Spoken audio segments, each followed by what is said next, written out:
Doctor صاحب ایک بھائی کا سوال یہ ہے کہ کیا نظر بد کی کوئی حقیقت ہے، اور اگر اس کی حقیقت ہے تو یہ مسلمانوں کے بچوں کو ہی کیوں لگتی ہے، کافروں کے بچوں کو نظر بد کیوں نہیں لگتی؟ الحمدللہ والصلاة والسلام علی رسول اللہ، اما بعد۔ گزارش یہ ہے کہ جو کچھ اللہ نے قرآن میں کہہ دیا وہ حقیقت ہے، جو کچھ نبی علیہ الصلوۃ والسلام نے اپنی احادیث میں فرما دیا اور صحیح سند سے وہ حدیث ثابت ہو گئی تو ہمارا اس کے اوپر ایمان ہے۔ لوگوں کے اعتراضات کی وجہ سے، لوگوں کے شکوک و شبہات کی وجہ سے ان آیات اور ان احادیث پہ ہمارا ایمان متزلزل نہیں ہوگا، بلکہ ہمارا ایمان پختہ رہے گا، کیونکہ ہمیں یقین ہے اللہ تعالیٰ کی کوئی بات غلط نہیں ہے اور نبی علیہ الصلوۃ والسلام کا کوئی فرمان حقیقت کے خلاف نہیں ہے۔ اور آپ علیہ الصلوۃ والسلام کا فرمان ہے، مسلم شریف کی حدیث ہے، العین حق، کہ نظر بد کا لگ جانا ایک حقیقت ہے۔ بلکہ اسی حدیث میں آپ مزید فرماتے ہیں کہ اگر کوئی چیز تقدیر سے آگے نکلنے والی ہوتی تو وہ نظر بد ہوتی۔ تو اس حدیث سے پتہ چلا کہ نظر بد کا لگ جانا یہ ایک حقیقت ہے۔ اور آپ علیہ الصلوۃ والسلام نے اس حدیث میں یہ نہیں کہا کہ نظر بد مسلمانوں کو لگتی ہے یا کافروں کو لگتی ہے، آپ نے عام قاعدہ اور ضابطہ بیان کیا ہے کہ نظر بد لگتی ہے اور یہ ایک حقیقت ہے۔ تو یہ لگتی ہے مسلمانوں کو بھی، یہ لگتی ہے کفار کو بھی، تو مختلف چیزوں کو بھی لگ جاتی ہے۔ جی ہاں، بلکہ آپ علیہ الصلوۃ والسلام کا فرمان ہے کہ نظر بد انسان کو قبر میں پہنچا دیتی ہے اور اونٹ کو ہنڈیا میں پہنچا دیتی ہے۔ بلکہ قرآن کریم سے بھی یہ معلوم ہوتا ہے کہ نظر بد لگتی ہے۔ آپ اللہ رب العزت کے اس فرمان پہ غور کریں کہ یعقوب علیہ السلام اپنے ان بیٹوں سے کہہ رہے ہیں جو مصر جانے والے ہیں غلہ لینے کے لیے کہ میرے بیٹو، جب تم مصر میں داخل ہونے لگو تو مصر کے ایک گیٹ سے، ایک دروازے سے داخل نہیں ہونا، بلکہ مختلف دروازوں سے تم نے داخل ہونا ہے۔ تاریخ سے معلوم ہوتا ہے کہ یعقوب علیہ السلام کے کتنے بیٹے تھے؟ 11 بیٹے، صحت مند، طاقتور نوجوان ایک دروازے سے داخل ہوں گے تو اکثر مفسرین کا یہ کہنا ہے کہ یعقوب علیہ السلام یہ کہنا چاہتے ہیں کہ انہیں نظر لگ جائے گی۔ یعقوب علیہ السلام نے یہ تدبیر اختیار کی تاکہ نظر بد سے محفوظ رہیں۔ اب رہا یہ سوال کہ کفار کے بچوں کو کیوں نہیں نظر بد لگتی، تو میری گزارش یہ ہے کہ کیا تمام مسلمانوں کو نظر بد لگتی ہے؟ کیا مسلمانوں کے ہر بچے کو نظر بد لگتی ہے؟ کیا ہر خوبصورت اور صحت مند بچے کو نظر بد لگتی ہے؟ کسی کسی کو لگتی ہے۔ اس لیے ہمیں کہا گیا کہ ہم احتیاطی تدابیر اختیار کریں۔ تو اسی طرح کئی کفار کے بچوں کو بھی نظر بد لگتی ہے۔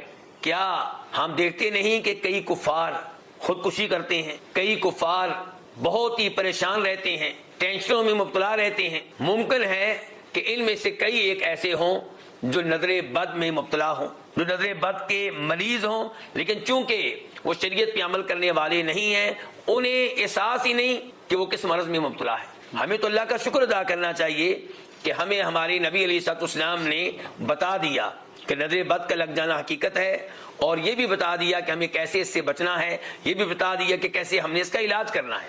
مثال کے طور پہ آپ علیہ الصلوۃ والسلام نے اپنے ایک صحابی سے کہا تھا جن کی نظر بد دوسرے صحابی کو لگ گئی تھی کہ جب تم اپنے کسی بھائی کی کوئی ایسی خوبی دیکھو تو اس موقع پہ تم برکت کی دعا کیوں نہیں دیتے؟ مثال کے طور پہ آپ کہہ دیں ماشاء اللہ تبارک اللہ، یا آپ کہہ دیں تبارک اللہ، یا آپ کہہ دیں اللہم بارک فیہ، یا آپ وہ الفاظ کہہ دیں جو سورہ کہف میں آئے ہیں ماشاء اللہ لا قوت الا باللہ۔ تو اس قسم کے الفاظ کہنے چاہیے تاکہ وہ آدمی جس کی کسی خوبی سے آپ متاثر ہوئے ہیں، جس کی کوئی چیز آپ کو پسند آئی ہے، اس کو آپ کی نظر بد نہ لگے، کیونکہ نظر بد غیروں کے ساتھ ساتھ دشمنوں کے ساتھ ساتھ اپنوں کی بھی لگ جاتی ہے، اپنے والد کی لگ جاتی ہے، اپنی والدہ کی لگ جاتی ہے، اپنے بھائی کی لگ جاتی ہے، اپنی بہن کی لگ جاتی ہے۔ اس لیے اس معاملے میں احتیاط کرنی چاہیے، اور اس کے ساتھ ساتھ اذکار کا اہتمام کرنا چاہیے، صبح و شام کے اذکار کا اہتمام، سورہ فاتحہ پڑھ کر دم کرنا، آخری تینوں کل پڑھ کر دم کرنا، بلکہ پورے کا پورا قرآن باعث شفا ہے۔ اور پھر یہ دعا نبی علیہ الصلوۃ والسلام کو جبریل علیہ السلام نے دم کیا تھا، بسم اللہ ارقیک من کل شیء یؤذیک من شر کل نفس او عین حاسد اللہ یشفیک بسم اللہ ارقیک، کہ اللہ کا نام لے کر، اللہ کے نام کے ساتھ میں تمہیں دم کرتا ہوں، من کل شیء یؤذیک، تاکہ آپ ہر اس چیز سے محفوظ رہیں جو آپ کو تکلیف دے رہی ہے، ہر حسد کرنے والے نفس اور ہر حسد کرنے والی آنکھ کے شر سے بچنے کے لیے اللہ کا نام لے کے میں تمہیں دم کرتا ہوں۔ نبی علیہ الصلوۃ والسلام جنتی شہزادوں جناب حسن و حسین رضی اللہ تعالی عنہما کو دم کرنے کا اہتمام کیا کرتے تھے۔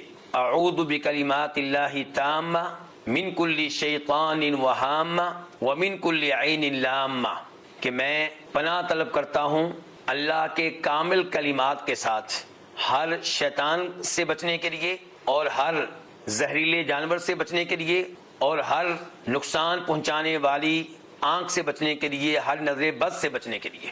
تو یہ دعائیں ہیں، یہ آیات ہیں، یہ اذکار ہیں جن کا اہتمام کرنا چاہیے۔ اللہ رب العزت سے دعا ہے کہ اللہ تعالی ہمیں ہر طرح کے مصائب سے محفوظ رکھے، خصوصاً نظر بد سے، حسد سے، اور یہ ایمان رکھنا چاہیے اس بات پہ کہ نظر بد ایک حقیقت ہے، اور اس معاملے میں کسی قسم کے شک و شبہ میں مبتلا نہیں ہونا چاہیے۔ واللہ تعالی اعلم۔